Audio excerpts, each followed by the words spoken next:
ಕಾಮುಕ ಮಗನಿಗೆ ರಕ್ಷಣೆ ನೀಡಿದ ಪ್ರಭು ಚೌಹಾಣ್ ವಿಶೇಷ ಕಾರ್ಯಕ್ರಮಕ್ಕೆ ಸ್ವಾಗತ. ನಾನು ನಿಮ್ಮ ಎಂಪಿ ಮುದಾಳೆ. ಬಂಧುಗಳೇ, ಕರ್ನಾಟಕ ರಾಜ್ಯದಲ್ಲಿ ಏನೆಲ್ಲ ನಡೀತಾ ಇದೆ, ಹೇಗೆಲ್ಲ ಬದಲಾವಣೆ ಆಗ್ತಾ ಇದೆ ಅನ್ನೋದನ್ನ ನಾವು ಇತ್ತೀಚಿನ ದಿನಮಾನಗಳಲ್ಲಿ ಸಾಮಾಜಿಕ ಜಾಲತಾಣಗಳಲ್ಲಿ ಬಹಳಷ್ಟು ರೀತಿಗಳಿಂದ ವಿವರಗಳನ್ನು ಪಡೆದುಕೊಳ್ತಾ ಇದ್ದೇವೆ. ಹಾಗಾಗಿ ಇಲ್ಲಿ ಒಂದು ಕಡೆಯಿಂದ ಬೀದರ್ ಜಿಲ್ಲೆಯ ಔರಾ ಕ್ಷೇತ್ರದ ಮಾಜಿ ಸಚಿವರಾಗಿರ್ತಕ್ಕಂಥ ಪ್ರಭು ಚೌಹಾಣ್ ಪುತ್ರ ಒಬ್ಬ ಕಾಮುಕ ಪ್ರತೀಕ್ ಚೌಹಾಣ್ ಆಗಿದ್ದಾನೆ. ಅವರನ್ನ ಜೈಲಿಗಟ್ಟಿಸಬೇಕು ಮತ್ತು ರಕ್ಷಣೆ ಮಾಡುತ್ತಿರುವಂತಹ ಅವರ ತಂದೆ ಪ್ರಭು ಚೌಹಾಣ್ಗೆ ಅಲ್ಲಿ ಕೂಡ ಬಂಧಿಸಬೇಕು ಅನ್ನುವಂತ ದಿಟ್ಟ ನಿರ್ಧಾರ ಮಾಡಿದ್ದಾರೆ ರವಿ ಸ್ವಾಮಿ ಅವರು. ಯಾಕೆ ಈ ವಿಷಯನ ನಿಮ್ಮ ಮುಂದೆ ನಾವು ತರ್ತಾ ಇದ್ದೀವಿ ಅಂತಂದ್ರೆ, ನಿನ್ನೆ ಬೀದರ್ ನಗರದ ಪತ್ರಿಕಾ ಭವನದಲ್ಲಿ ಪತ್ರಿಕಾಗೋಷ್ಠಿ ಉದ್ದೇಶಿಸಿ ಮಾತನಾಡುತ್ತಾ ರವೀಂದ್ರ ಸ್ವಾಮಿ ಅವರು ಕಾಮುಕ ಪ್ರತೀಕ್ ಚೌಹಾಣ್ಗೆ ರಕ್ಷಣೆ ನೀಡುತ್ತಿರುವುದು ಬೇರೆ ಯಾರು ಅಲ್ಲ, ಅವರ ಅಪ್ಪ ಪ್ರಭು ಚೌಹಾಣನೇ. ಪ್ರಭು ಚೌಹಾಣ್ ಮಗ ಮಾಡಿರ್ತಕ್ಕಂಥ ಘನಂದಾರಿ ಕೆಲಸ ಒಂದಲ್ಲ ಎರಡಲ್ಲ ನಾಲ್ಕೈದಲ್ಲ ಸಾವಿರಾರು ಹಗರಣಗಳನ್ನು ಹೊರಬರುತ್ತವೆ.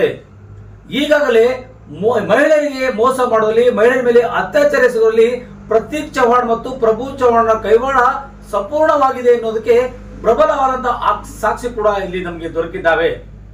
ಯಾವತ್ತು ಈ ಒಬ್ಬ ಪ್ರತೀಕ್ ಚೌಹಾಣ್ ಮಾಡತಕ್ಕಂತ ಈ ಒಂದು ಘನದಾರಿ ಕೆಲಸಕ್ಕೆ ರಕ್ಷಣೆ ನೀಡುತ್ತಿರುವುದೇ ಅವರ ಅಪ್ಪ ಪ್ರಭು ಚೌಹಾಣ್ ಆಗಿದ್ದಾನೆ. ಹಾಗಾಗಿ ಎಲ್ಲ ಒಂದು ಕಡೆಯಿಂದ ಬೀದರ್ ಜಿಲ್ಲೆಯ ಪೊಲೀಸರು ಒಂದಿಷ್ಟು ರಾಜಕೀಯ ಪ್ರಭಾವವನ್ನ ಬೆಳೆಸಿಕೊಂಡು ಪೊಲೀಸರನ್ನ ತನ್ನ ಮುಟ್ಟಿಯಲ್ಲಿ ಇಟ್ಕೊಳ್ತಿದ್ದಾನೆ. ಹೀಗಾಗಿ ಇದನ್ನ SITಗೆ ಬೆಂಗಳೂರಿಗೆ ವರ್ಗಾವಣೆ ಮಾಡಬೇಕೆಂಬುದು ನಮ್ಮ ಆಗ್ರಹವಾಗಿದೆ ಎಂದು ರವೀಂದ್ರ ಸ್ವಾಮಿ ಅವರು ಪತ್ರಿಕಾಗೋಷ್ಠಿಯಲ್ಲಿ ತಮ್ಮ ವಿವರವಾದಂತಹ ಮಾಹಿತಿಗಳನ್ನ ನೀಡಿದ್ದಾರೆ. ಬನ್ನಿ ಹಾಗಾದ್ರೆ ಏನೆಲ್ಲ ಹೇಳಿದ್ದಾರೆ ಎಂಬುದನ್ನ ನಿಮಗೆ ನಾವು ತೋರಿಸ್ತೀವಿ ನರಂಜ್ ಎಕ್ಸ್ಪ್ರೆಸ್ ಸುದ್ದಿ ವಾಹಿನಿಯಲ್ಲಿ. ಈ ಹಿಂದೆ ಕಿರುಗುಣವಾಡಿಯ ಗಂಗಾಧರ್ ರಾಠೋಡ್ ಮಗಳೊಬ್ಬರು ಪೂಜಾ ರಾಠೋಡ್ ಒಬ್ಬರು ಕೂಡ ಮಹಿಳಾ ಆಯೋಗಕ್ಕೆ ಕಂಪ್ಲೇಂಟ್ ಕೊಟ್ಟಿದ್ರು, SP ಸಾಹೇಬರಿಗೆ ಕಂಪ್ಲೇಂಟ್ ಕೊಟ್ಟಿದ್ರು. ಆ ಕುಟುಂಬದ ಮದುವೆ ಮಾಡ್ತೀನಿ ಅಂತ ಮಾಡ್ಕೊಂಡು ಆ ಕುಟುಂಬ ಕೂಡ ಇವರು ಮೋಸ ಮಾಡಿದ್ರು. 26 ಎಕರೆ ಭೂಮಿ ಅವ್ರ ಅಜ್ಜಂದು, ಅಂದರೆ ಅವರಿಗೆ ಆ ಹುಡುಗಿಗೆ ತಾಯಿ ತಂದೆ ಅಜ್ಜಗೆ ಇಬ್ಬರು ಹೆಂಡ್ರು ಅದ. 26 ಎಕರೆ ಭೂಮಿ ರಿಜಿಸ್ಟ್ರೇಷನ್ ಮಾಡ್ಕೋಬೇಕಾದ್ರೆ ಒಂದು 30/40 ಸೈಟ್ ಮಾಡ್ಬೇಕಾದ್ರೂ ನಾವು ಕನ್ಸಲ್ಟಿಂಗ್ ವಿಟ್ನೆಸ್ ಹೋಗ್ತೀವಿ. ಯಾರಿಗೂ ಇಲ್ಲದೆ ಒಬ್ಬ ಅಜ್ಜಗೆ ಮಾಡ್ಕೊಂಡು 26 ಎಕರೆ ಭೂಮಿ ಕಬಳಿಕೆ ಆಗಿದಂಥ ವಿಷಯ ಇದೆ. ಅದರ ನಂತರ ತಾವೆಲ್ಲ ನೋಡಿರ್ಬೋದು, ಈ ಹಿಂದೆ ಸಂಧ್ಯಾ ಇಲ್ಲಿ ಪ್ರೆಸ್ ಮೀಟ್ ಮಾಡಿದಾಗ ಇನ್ನೊಬ್ಬಕ್ಕೆ ಹುಡುಗಿ ಜೊತೆ ಮಾತಾಡಿದ ವಿಷಯನ ಗಮನಕ್ಕೆ ಬಂತು, ಮಾಧ್ಯಮದವರಿಗೆ ಆಗಿರ್ಬೋದು, ನಮಗೆಲ್ಲ. ಇಂಥ ಬಹಳಷ್ಟು ಪ್ರಕರಣಗಳವ. ಇದು SIT ಕೊಟ್ಟಾಗೆ ಸಾಧ್ಯ ಆಗುತ್ತೆ. ಇದರಲ್ಲಿ ಎಷ್ಟು ಜನರಿಗೆ ಪ್ರತೀಕ್ ಚೌಹಾಣ್ ಮೋಸ ಮಾಡಿದಾನಂತೇಳಿ.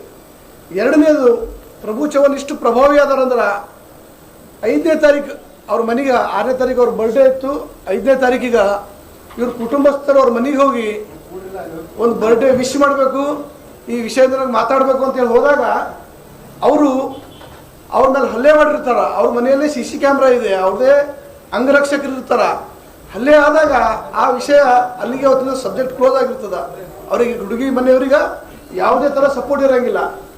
ಆದರೆ ಇವತ್ತು 20ನೇ ತಾರೀಕು 15 ದಿವಸದ ನಂತರ ಏನು ಇಲ್ಲಿ ಈ ಮಹಿಳಾ ಆಯೋಗ ಮತ್ತು SP ಸಾಹೇಬರ ಇಂಟರ್ಲಿಂದ ಏನು FIR ಆಗುತ್ತೋ 4 ಗಂಟೆಗೆ, ಅವತ್ತೇ ಸಾಯಂಕಾಲ 8 ಗಂಟೆಗೆ ಹೊಕ್ಕಣ ಪೊಲೀಸ್ ಸ್ಟೇಷನ್ ಮೇಲೆ ಅವ್ರ ಮೇಲೆ, ಕುಟುಂಬದ ಮೇಲೆ FIR ಆಗ್ತಾವೆ. ಅವ್ರ ತಂದೆ ಮೇಲೆ, ತಾಯಿ ಮೇಲೆ, ಅವ್ರ ಮೇಲೆ. ಅಂದ್ರೆ ಒಂದು ಇದು ಅವ್ರಿಗೆ ಹೆದರಿಸದಂಥ ಬೆದರಿಸದಂಥ ತಂತ್ರ.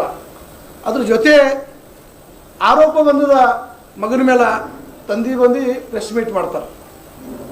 ತಂದೆ ಬಂದು ಪ್ರೆಸ್ ಮೀಟ್ ಮಾಡಿ ಏನು ಹೇಳ್ತಾರ, ನನ್ನ ಮಗ ಅಂದರೆ ಯಾವುದೇ ಜೊತೆ ತಪ್ಪು ಮಾಡಿಲ್ಲ, ಎಲ್ಲ ಇನ್ಕ್ವೈರಿಗೆ ಎಲ್ಲ ಟೆಸ್ಟ್ಗಳಿಗೆ ಸಿದ್ಧಿದ್ದಾನ, ನಾವು ಫೇಸ್ ಮಾಡೋಕೆ ರೆಡಿ ಇದ್ದೀವಿ ಅಂತ ಹೇಳ್ತಾರೆ. ಆರೋಪ ಯಾರ ಮೇಲೆ ಬಂದದ? ಮಗನ ಮೇಲೆ ಬಂದದ.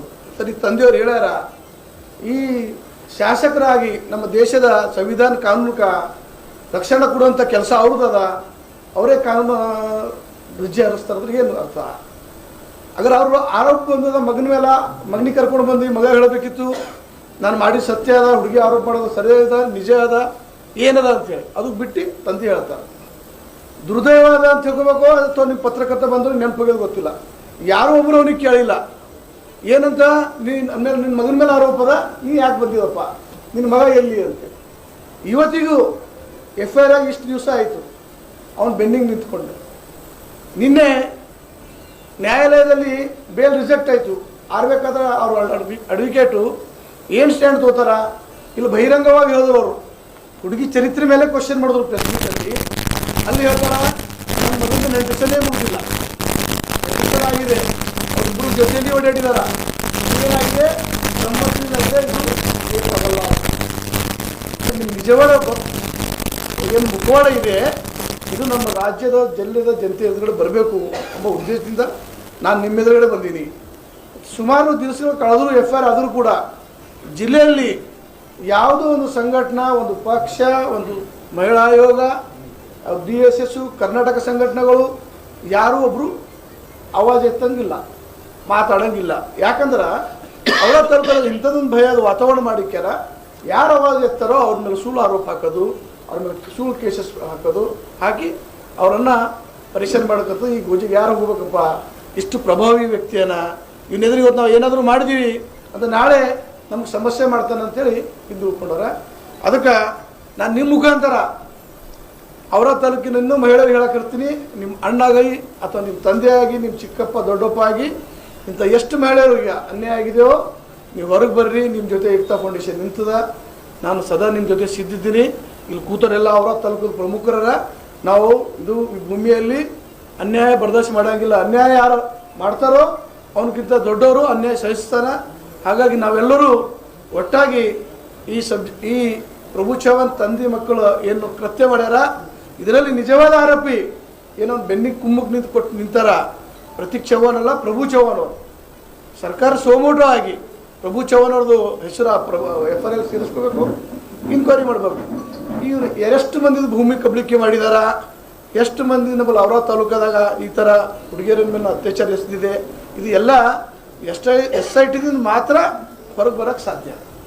ಹಾಗಾಗಿ ಈ ಕೇಸು ಫಸ್ಟ್ ಅತ್ಯಾಚಾರ ಆಗಿದ್ದು ಬೆಂಗಳೂರು ಹೋಟೆಲ್ ಹಾಲಿಡೇ ಇನ್ಸಿಡೆಂಟ್ ಆಗಿದೆ. ಎಂಗೇಜ್ಮೆಂಟ್ ಇಲ್ಲ, ಎಂಗೇಜ್ಮೆಂಟ್ ಬಿಫೋರ್. ಈಗ ನಾವು ತಿಳ್ಕೊಂಡು ಬಂದೀವಿ. ಎಂಗೇಜ್ಮೆಂಟ್ ಆಗಿದೆ 2024ರಲ್ಲಿ, ಅತ್ಯಾಚಾರ ಆಗಿದೆ 2023ರಲ್ಲಿ. ಹೋಟೆಲ್